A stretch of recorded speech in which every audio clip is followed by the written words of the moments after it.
వస్తాను. రాహుల్ గారు ఏంటి అంటే రాజకీయ పార్టీల కమెంట్స్ని కాసేపు పక్కన పెడదాం. ఈరోజు భారతీయ జనతా పార్టీ అధికారంలో ఉండొచ్చు, రేపు కాంగ్రెస్ పార్టీ అధికారంలోకి రావచ్చు, ఏదైనా అవ్వచ్చు, ప్రభుత్వాలు మారతాయి. కానీ వ్యవస్థలు బలంగా ఉండాలి, దేశ ప్రజల ఆర్థిక పరిస్థితులు మారాలి, దేశం బాగుండాలి. ఇక్కడ పార్టీలు మారుతూ ఉంటాయి, కానీ వ్యవస్థల్ని బలోపేతం చేసుకోవాల్సిన బాధ్యత రాజకీయ పార్టీలతో పాటు ప్రజలపైన ఉంటుంది. సమాజంలో ఉన్న ఆర్థికవేత్తలు అవ్వచ్చు, మేధావులు అవ్వచ్చు, వీరందరూ కూడా సలహాలు సూచనలు ఇవ్వాల్సిన పరిస్థితి. నిజంగానే దేశ ఆర్థిక పరిస్థితి అంత సంక్లిష్టంగా ఉందా? రాహుల్ మాట్లాడిన మాటలు ఒక రకంగా దేశ ఆర్థిక పరిస్థితి ఆ విధంగా ఉంటే ఒక సునామీయే, ఆర్థిక సునామీయే రాబోతుంది. ప్రపంచ దేశాలన్నీ కూడా ఆ సునామీని తట్టుకోవాల్సిన అవసరం ఉంది. కానీ భారత్ అందుకు సన్నద్ధంగా ఉన్నదా అన్నదే ఇక్కడ ప్రశ్న. సో ఎలా చూస్తున్నారు ఈ కమెంట్స్ని, అండ్ దేశ ఆర్థిక పరిస్థితి ప్రజెంట్ ఎలా ఉందనుకుంటున్నారు? సో ముందుగా మీకు ఆయన చూస్తున్న ప్రేక్షకులకి, ప్యానెల్లో ఉన్న పెద్దలందరికీ కూడా నమస్కారం అండి. సో ముందుగా నేను 2-3 విషయాలు స్పష్టంగా మాట్లాడుతున్నాను. ముందుగా రాహుల్ గాంధీ గారు కామెంట్ చూస్తే కనుక, రాహుల్ గాంధీ గారు బీజేపీ కన్నా కాంగ్రెస్ గురించి అసెస్మెంట్ చేసి మాట్లాడుంటే బాగుంటుందేమో నాకు అనిపించింది. ఎందుకంటే రాహుల్ గాంధీ గారు ఊహలకి అందట్లేదు కాబట్టి బీజేపీ 3 టర్మ్లు గవర్నమెంట్ ఫామ్ చేసిందని చెప్పి నా ఉద్దేశము. ఇంకోటి 71% ఆఫ్ ద గవర్నెన్స్ మనము బీజేపీ గవర్నమెంట్ ఇప్పుడు రన్ అవుతుంది. కాకపోతే మనం 2 విషయాలు ఇక్కడ గమనించాలంటే, ప్రతిపక్షాలు ఎప్పుడైనా సరే పర్సనాలిటీ బేస్డ్ ఫైట్ చేస్తే అపోజిట్ పర్సనాలిటీ టవరింగ్ లీడర్షిప్ పెరుగుతుంది. అది కాకుండా పాలసీ బేస్డ్ ఫైట్ చేస్తే కనుక ఖచ్చితంగా మార్పు అనేది వస్తుంది. ఇక్కడ పర్సనాలిటీ బేస్డ్ ఫైట్ ఎక్కువ జరుగుతుంది మనం కనుక చూస్తే.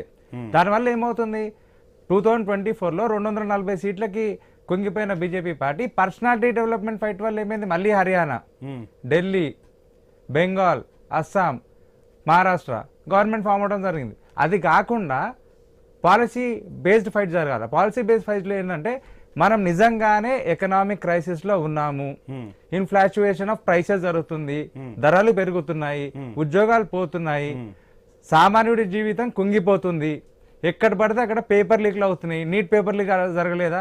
సిబిఎస్ఈ పేపర్ లీక్ జరగలేదా? కామన్ ఎంట్రన్స్ యూనివర్సిటీ టెస్ట్ది పేపర్ లీక్ జరగలేదా? వీటన్నిటిని మనం దృష్టిలో పెట్టుకోకుండా పర్సనాలిటీ డెవలప్మెంట్ మీద కనుక మనం ఫోకస్ చేస్తే అసలు పాలసీలు పక్కదారి పడుతున్నాయి. సో పాలసీ బేస్డ్ కనుక మన ఎంగేజ్మెంట్ ఉంటే బాగుంటుంది అనేది ఒకటి.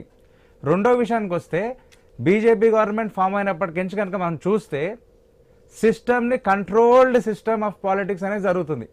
మనం క్లియర్ కట్గా చూసుకుంటే మీడియా ఫినామినా చూసుకొనియండి, యూట్యూబ్ డిజిటల్ మీడియాలో ఉన్న ఆల్గోరిథం చూడండి, ఇవన్నీ జరగడం వల్ల ఏమవుతుందంటే, ఇంకోటి ED rights, IT raids, opposition ఉంటే చాలు ఈడీ రైట్స్ దొరుకుతాయి, ఐటీ రైట్స్. ఇదంతా రోజు జరిగే రాజకీయ విమర్శలు, ఇదంతా మనం రాజకీయ పరిస్థితులను చూస్తున్నాం. కానీ దేశ ఆర్థిక వ్యవస్థ, నేను మీతో మాట్లాడినప్పుడు దేశాన్ని కాపాడుకోవాల్సిన బాధ్యత మనందరిపై ఉంది. ఆ విధంగా నిజంగానే మన ఆర్థిక వ్యవస్థ అంత కుదేలయ్యే పరిస్థితులు ఉన్నాయా? మొన్న ప్రధాని మోదీ కూడా హైదరాబాద్ వేదికగా చేసిన కమెంట్స్, పొదుపు మంత్రం పాటించాలి, రాబోయే రోజుల్లో ఎటువంటి గడ్డు పరిస్థితులను ఎదుర్కోవాల్సి వస్తుంది అని చెప్పి దేశ ప్రధాని చెప్పడం అంటే అది సామాన్యమైన విషయం కాదు. కరెక్టే అండి. మనం ఇప్పుడు ఒక దేశం పైన గ్లోబల్ ఎఫెక్ట్ కూడా ఉంటుంది కదండి. ఇప్పుడు గ్లోబల్ వార్ అయితే జరుగుతుందో అది ఖచ్చితంగా ఎఫెక్ట్ పడుతుంది. మనం ఆయిల్ ప్రైసెస్ చూసుకున్నా, డీజిల్ పెట్రోల్ ప్రైసెస్ చూసుకున్నా కూడా ఎఫెక్ట్ ఆన్ ఎవ్రీ సెక్టర్ కూడా పడుతుంది. గ్లోబల్ వార్ సిచ్యువేషన్ చూసుకొని ఎకనామిక్ క్రైసిస్ అయితే చాలా ఉంది. But I don't think it will, అది ఎమర్జెన్సీకి దారి తీసే అంత ఎకనామిక్ క్రైసిస్ ఉంటుందని తెలియదు. ఇప్పటికైనా రూలింగ్ పార్టీస్ కనుక ఈ ఎకనామిక్ క్రైసిస్ని ఎట్లా సర్ఫేస్ చేసుకోవాలనేది ఒక ప్రణాళిక చేసుకొని రాబోయే రోజులలో దానికి కొంచెం బడ్జెట్లో మార్పులు చేసుకుంటే బాగుంటుందని నేను అనుకుంటున్నానండి. రైట్. తులసిరెడ్డి గారు,